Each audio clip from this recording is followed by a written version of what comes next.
It's time to investigate the beginning of this coup and who in the DOJ, FBI, and White House signed on to prevent and overturn the will of the American people.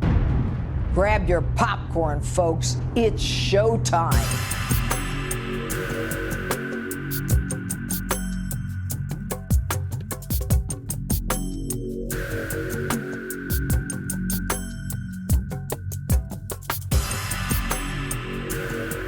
Democrats have turned into the angry, unreasonable mob that you usually see in the movies.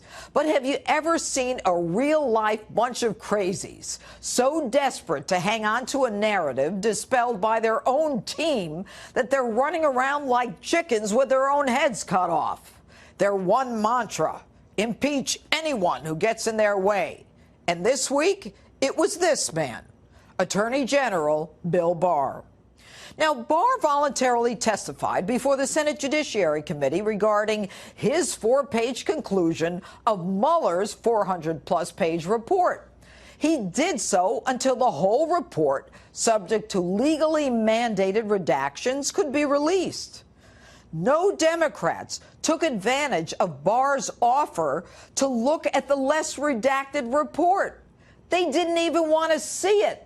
But the show put on by the hysterical, hyperventilating, histrionic, frenzied Democrats dripping with hate and venom was must-see TV. Mr. Barr, now the American people know that you are no different from Rudy Giuliani or Kellyanne Conway or any of the other people who sacrificed their once decent reputation for the grifter and liar who sits in the Oval Office. You, the chief law enforcement officer, not only undermines your own credibility as an independent actor, where you seem to not even be willing to be in the least bit critical in your summarizations. I believe that calls in your credibility. I think you've made it clear that you've not looked at the evidence. We can move on. I think you've made it clear, sir, that you've not looked at the evidence, and we can move on. I think the American public has seen quite well that you are biased in this situation and you've not been objective. You did exactly what I thought you'd do. It's why I voted against your confirmation. I expected you would try to protect the president, and indeed you did. Being Attorney General of the United States is a sacred trust. You have betrayed that trust. America deserves better. You should resign. Barr, on the other hand, was lucid, focused, and unflappable. No surprise, the calls for his resignation or impeachment were immediate and simply the latest outrage and unsupported demands of the loony left. And if he does not resign, he should be facing impeachment proceedings also. He has abdicated on his responsibility. He has lied.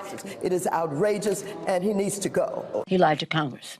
If anybody else did that, it would be considered a crime. So I will be writing him a letter and sending it to him this morning and asking him if he stands by his statement.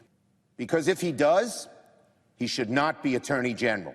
But then to add more drama to a report that defeated the mainstream media's Trump-Russia collusion fiction, the left weaves yet a new web that Barr is misrepresenting the Mueller report.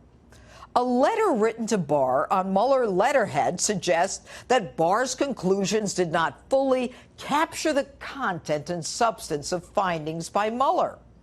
The left does its crazy dance again. The truth? Barr offered Mueller the opportunity to review the conclusions, but Mueller declined. Upon receipt of the letter, Barr calls Mueller and says, "What's the issue?"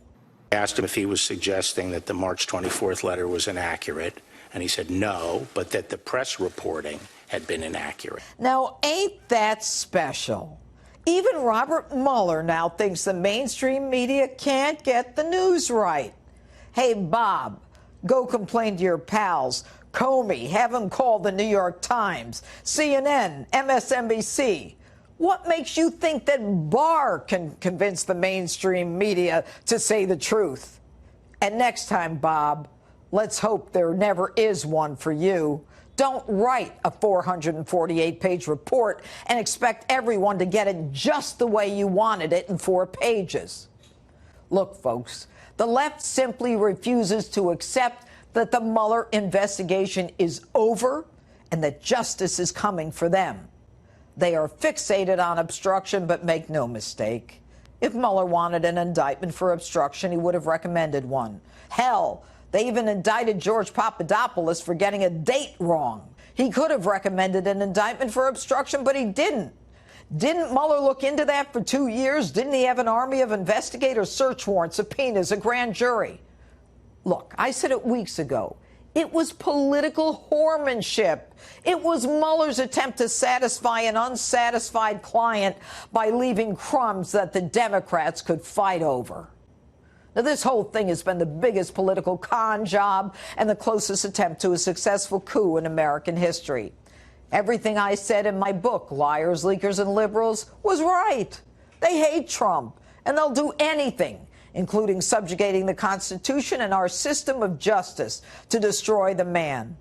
Their desperation to hang on to a narrative so torn up, worn out, and destroyed, it isn't even entertaining anymore. It's not even worth talking about anymore. I'm done with it.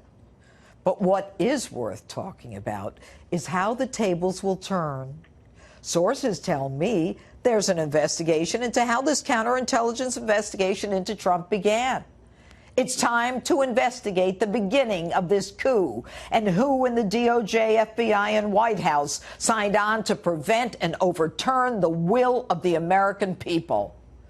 Grab your popcorn, folks. It's showtime.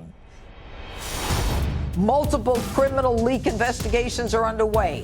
The FISA warrants are being reviewed. The beginning of the actual investigation that Peter Strzok tried so hard to cover up, and the Inspector General's report, expected to be damning to Comey's FBI and Lynch's DOJ, will be out in weeks.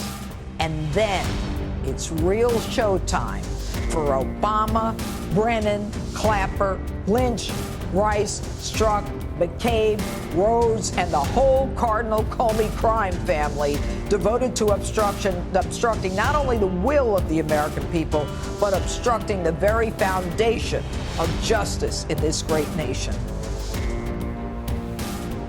And that's my opening.